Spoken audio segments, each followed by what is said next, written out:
लोग यह मत समझना कि महाराज केवल ब्राह्मण देवता की बात कह रहे हैं। कल भी हमने कहा था, आज फिर कह रहे हैं, ब्राह्मण को कोई बात इसलिए कही जाती है कि वो समाज का मुखिया है, समाज का पथ प्रदर्शक है। जब ब्राह्मण को कह दिया जाए तो संपूर्ण मानव जाति का प्रतिनिधित्व करता है। इसलिए केवल ब्राह्मण कोई पाप नहीं, मनुष्य मात्र को मद्य मांस सेवन से भयंकर पाप लगता है।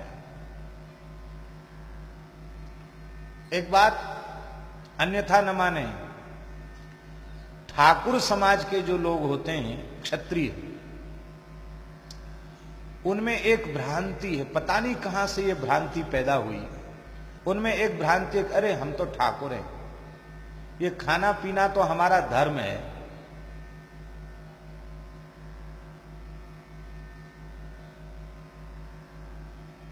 ये खाना पीना हमारा धर्म है। हमने भी कभी सुना था किसी के, किन्हीं लोगों के द्वारा, तो हमने सोचा भाई कहीं प्रमाणित हो जाए तो हम लोगों को कहें कि हाँ ठीक है, आपका ये धर्म है। पर इस बात को ठीक से समझने के लिए भगवत कृपा से हमने संपूर्ण महाभारत का पारायण किया, पाठ किया। हमको एक वाक्य भी ऐसा कहीं नहीं दिखाई पड़ा जहां मनुष्य को मद्यमांस सेवन की सलाह दी हो व्यास जी ने।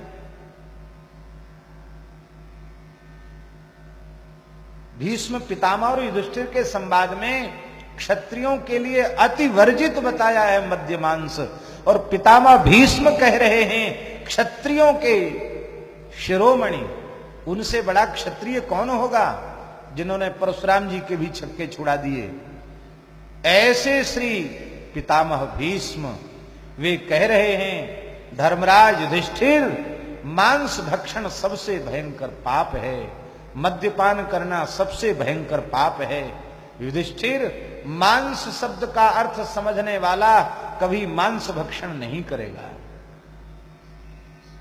श्लोक लिखने लायक, इतना बढ़िया श्लोक है, महाभारत का श्लोक है। मांस भक्षयते यस्मात् भक्षयिष्ये तमप्यहम् एतन्मांसस्य मांसत्व मनुबुद्ध्यस्व भारत। हे भारत, भरत श्रेष्ठ युधिष्ठिर, मांस शब्द में दो शब्द है, माम और स।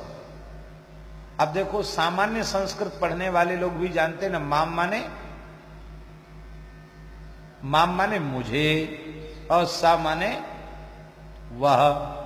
माम सह दोनों को मिला दिया तो बन गया मांस। माम माने मुझे, सह माने वह। जब कोई व्यक्ति मांस खाता है तो जिस जीव का मांस उसने खाया है उसका जीवात्मा कहता है माम सह, यह मुझे खा रहा है तो मैं भी इसे खाऊंगा। इसलिए भैया, ब्राह्मण का ही नहीं, चाहे केवट कुल में पैदा हुआ हो और चाहे महाराज किसी भी कुल में पैदा हुआ हो, मछलियां मारना, मांस खाना, मद्यपान करना